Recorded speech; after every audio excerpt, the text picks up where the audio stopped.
the company basically said, we're going to discard the process itself.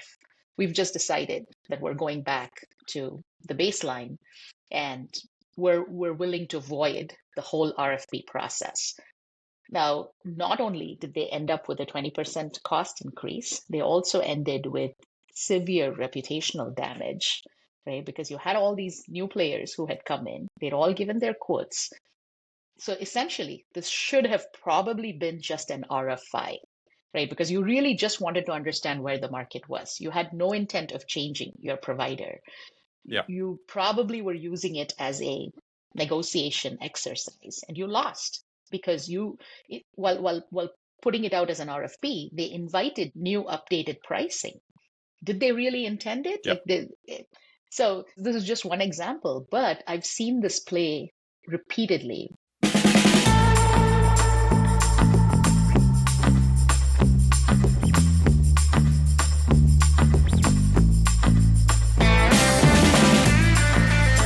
Thank you so much for joining us for another edition of The Never-Ending Climb for a Stronger Supply Chain and Procurement. Today, Chandhrika Venkataraman has joined us. She is experienced as a procurement leader and is focused on helping level up procurement to capture EBITDA.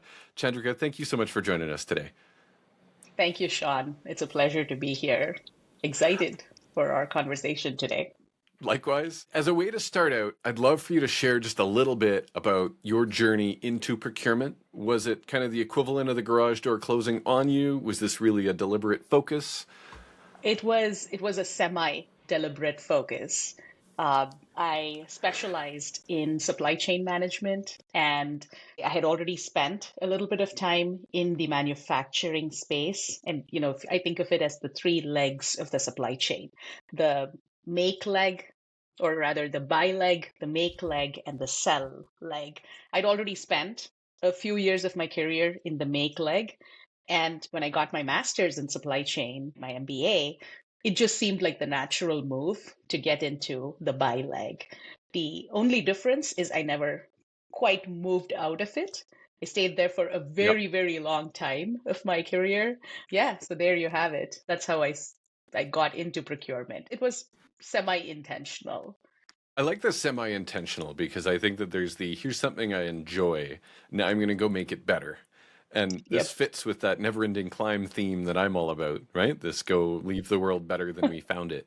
But to do that, we've got to be able to build ourselves to be strong enough to be able to go and help leave that change in a positive way behind.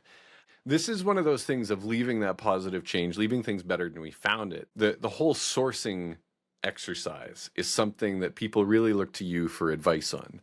And it's this, people kind of default to an RFP when this is often not the right tool, but it can also be a bit like PowerPoint, where you can either have a great presentation or you can wish you had that half hour back. Absolutely. And when you talk about the RFP, I also sometimes I call it an RFX because you can just switch the X, right? So there's an RFI, there's an RFQ, there's an RFP, there is an RFS. And when people think of this, what I most often see is it's usually 9 times out of 10, it's risk aversion that is disguised as a process. Because a lot of times when something goes wrong and leadership asks, did you follow a process? An RFP bails you out, right? So it's really organizations oftentimes tend to use it as a shield and not necessarily as its intent, right? Not as an actual tool. The other challenge with any of these processes, the RFP specifically, is procurement teams get trained early on in their careers. And in those initial training stages, the RFP really looks like a template, right? And it says, here is page 1, here is page 2, here is page 3. Let's put this together. And before you know it, you're staring at a 60-page document that you're just sending out to people. And over time, it just becomes a routine exercise, right? Okay, I need to protect myself, and my organization has a template. That's what you end up seeing a lot. What really stands out to me is it's almost like rote memorization. It's I'm doing it this way because I was taught to do it this way. And it's Mhm. also easy or safe to go and claim that I've complied if I've gone through this significantly more lengthy process.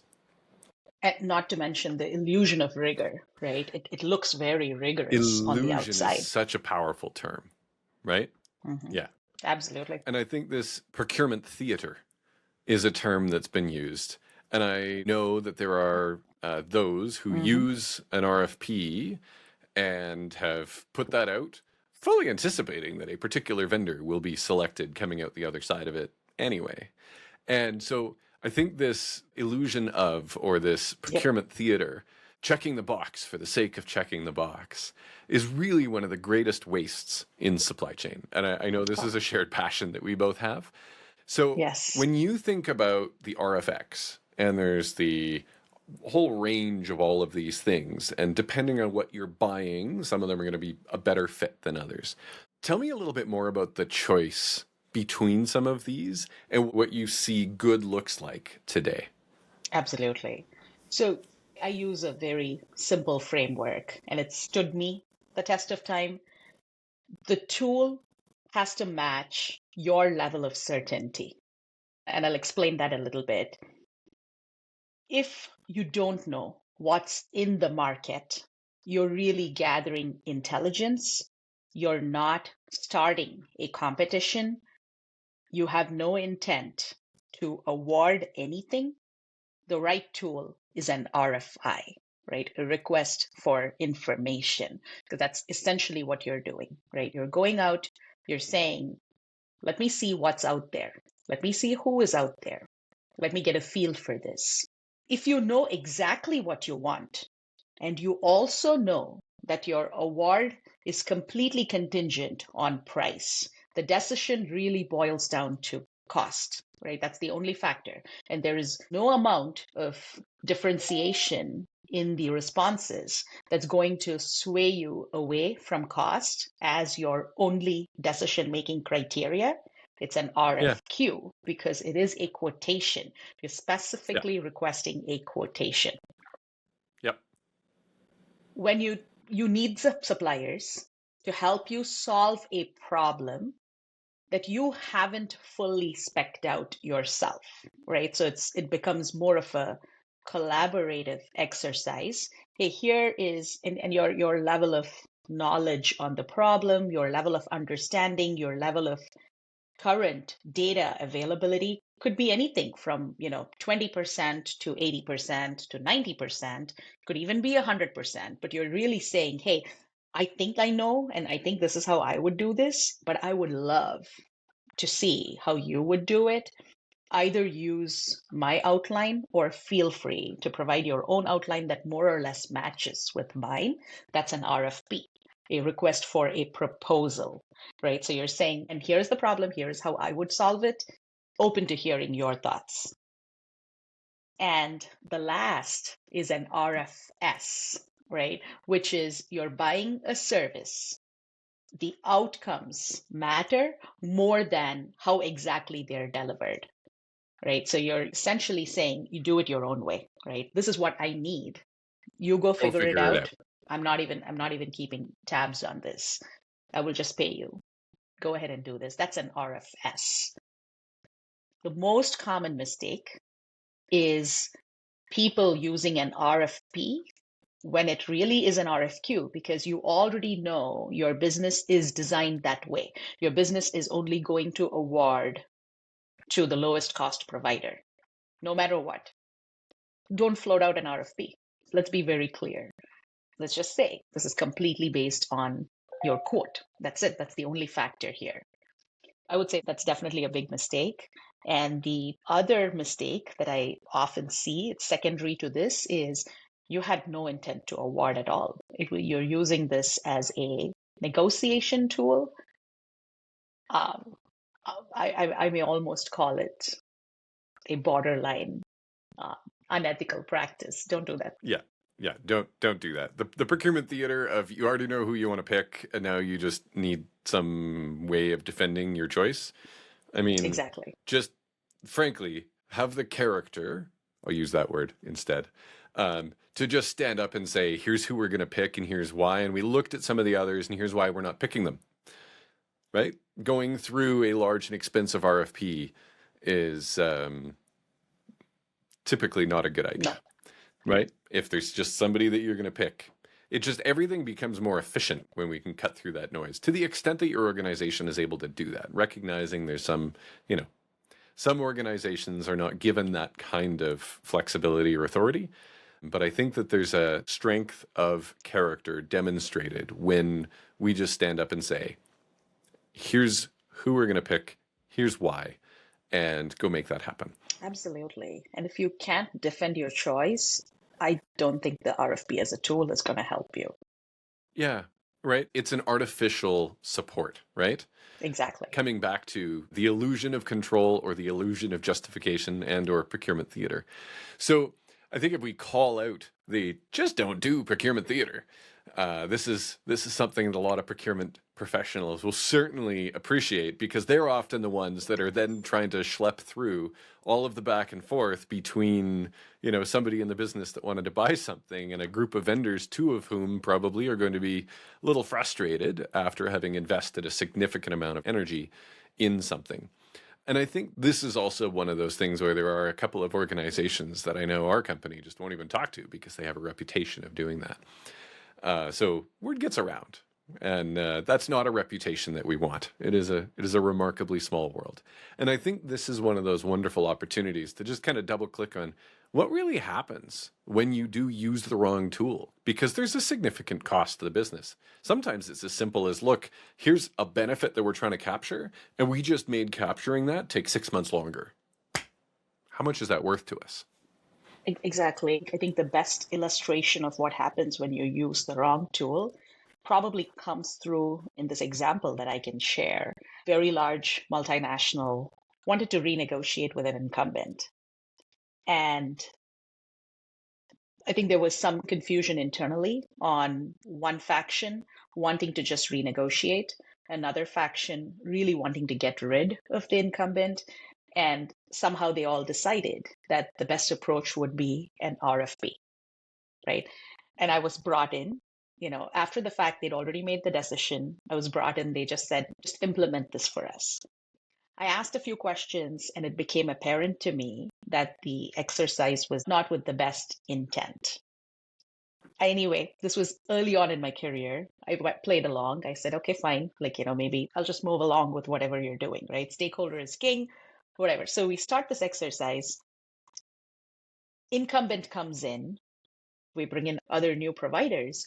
Everybody is 50, 60% higher in cost, right? And they had all these issues with the incumbent on performance, and which is why we did the RFP in the first place, right? That it was no longer just a cost play, it was all these other parameters. Incumbent came in 20% higher than their baseline. Everybody else was 50% higher, 60% higher. And so the final decision was, let's just go with the incumbent, right? And right off the bat, right, like you can see, this is what should have been a 20% increment, right? Because the incumbent just readjusted their baseline. And the company basically said, we're going to discard the process itself. We've just decided that we're going back to the baseline, and we're willing to void the whole RFP process. Now, not only did they end up with a 20% cost increase, they also ended with severe reputational damage, right? Because you had all these new players who had come in, they'd all given their quotes. So essentially, this should have probably been just an RFI, right? Because you really just wanted to understand where the market was. You had no intent of changing your provider. You probably were using it as a negotiation exercise, and you lost because putting it out as an RFP, they invited new updated pricing. Did they really intend it? This is just one example, but I've seen this play repeatedly. And just a few things that this costs the organization: cycle time. If a negotiation could have been completed in 3 weeks, I can tell you an RFP, a full-blown RFP, is never getting done in 3 weeks. So you just lost a whole lot of time. Supplier quality, and especially, Sean, to your point, right? You guys don't even touch some clients. Same thing. When your top tier suppliers, when they get inundated with RFPs, if your RFP looks like you don't know what you're talking about, they're not going to spend hours responding to you. So you've just lost a whole pool of very credible suppliers. Yeah. And then lastly, internal credibility, right? So if you're running an RFP process just for the sake of it, internally too, your stakeholders are going to start bypassing you. So I would say the framing that I use with all of my client leadership teams is, what's the cost of this process? And does the outcome justify it? I think there's a way a procurement leader described it as, you've got $100 that represents your capacity for the year. Are you going to spend it on this? Or are there other things that you should be spending that $100 on? And translating the capacity and the time and the energy of that team member, that support, to, $100. And now, is this worth $10? Or, what time and energy are we going to put into this? And I think this gets a little bit further into the, if it ain't broke, don't fix it, which is a mentality and a term that's thrown around, which is basically, well, because we've always done it this way and we're busy. And this often leads to that picture in my head of this group of really busy people trying to push a cart with square wheels and somebody offering them round ones. And they're like, nope, sorry, too busy. And I think this is something that plays out far too often. So if there are so many examples of where, a few well-targeted strategic sourcing exercises, which, as you said, are not always an RFP, could be a fairly lightweight RFI that doesn't take a lot of time. These offer some significant value. And this is something that you've had quite a bit of experience helping folks with. Can you share a little bit more about what that looks like? Because it really builds on using some of these tools well and allocating capacity to what really matters. Absolutely. And, I would say that's really the power of procurement, right? When we talk about this, how procurement's role, or one of the fundamental things that procurement does, is translate internal business language into external supplier language, right? And with the goal, why am I translating it? In order to deliver better business outcomes, right? That's what procurement does. And the RFP process is a brilliant tool to illustrate how exactly you can do this. I'm going to share an example of a client, in the very recent past, who is a specialty industrial manufacturer, right? They'd always made their product in-house. That was just how it was done. However, they were evaluating outsourcing all of this, right? So many years, decades of in-house manufacturing. They wanted to outsource it because they believed that their assets could be better utilized by outsourcing the operation. And they came to me. The ask was, can you help us find a contract manufacturer? Now, this is, on the face of it, sounds like, oh, that's okay. Like, yeah, let's put together an RFP and let's take it out. But that's not quite how we did it, because my thought was, okay, you've been manufacturing this in-house for many years. What's your current state of documentation on this? Do we have enough to help a third party, like somebody net new to this outside, right? An outsider. Do we have enough to help the outsider understand all of the nuance, all of the complications, all of the lack of documentation too, right? Like, do they understand the full picture before a supplier says, yep, I will take this on, right? And I think that's procurement's role. Yeah. That's the moment where most procurement teams, and if these guys had an internal procurement team, I feel like that's what they would have done, just push through, right? Like, just said, okay, like, this is Sure. what we Yes, need, like, sir. let's just move on. I said, no, let's stop. Let's just do the real diagnostic work, right? Let's understand how you do things today and which of this is important for you to preserve exactly as is, and which of this are you okay, just letting the supplier do it their own way. the net result of this was we had a very well structured RFP that wasn't just a list of deliverables, but it was a precise articulation of what capability had to exist on either side of the table. And what that led us to do was identify a supplier profile that the client had never considered, right? A partner who not only had the capability, but brought in redundancy and scale that the client couldn't build on their own. And to me, that's a perfect illustration of how you go to market. That's what a good procurement person can do for a business. I think being very thoughtful about what you take to market, why and when, to who, is one of the most important set of questions in keeping an eye on the forest for the trees in the world of procurement.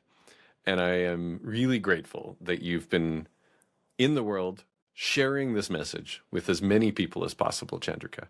And I think that my hope is that anybody watching this will take away from this that this is one of the greatest levers for their business, because $100 sold, really important.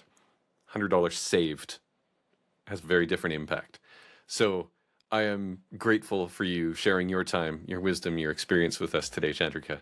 And I know you're pretty easy to find on LinkedIn if somebody's looking to find you. So if anybody's looking for Chandrika's help, please reach out to her. And for all of you watching, thank you so much for joining. This has been another edition of The Never Ending Climb for Stronger Supply Chain and Procurement. We'll see you next week. Thanks, everyone. Thank you, Sean.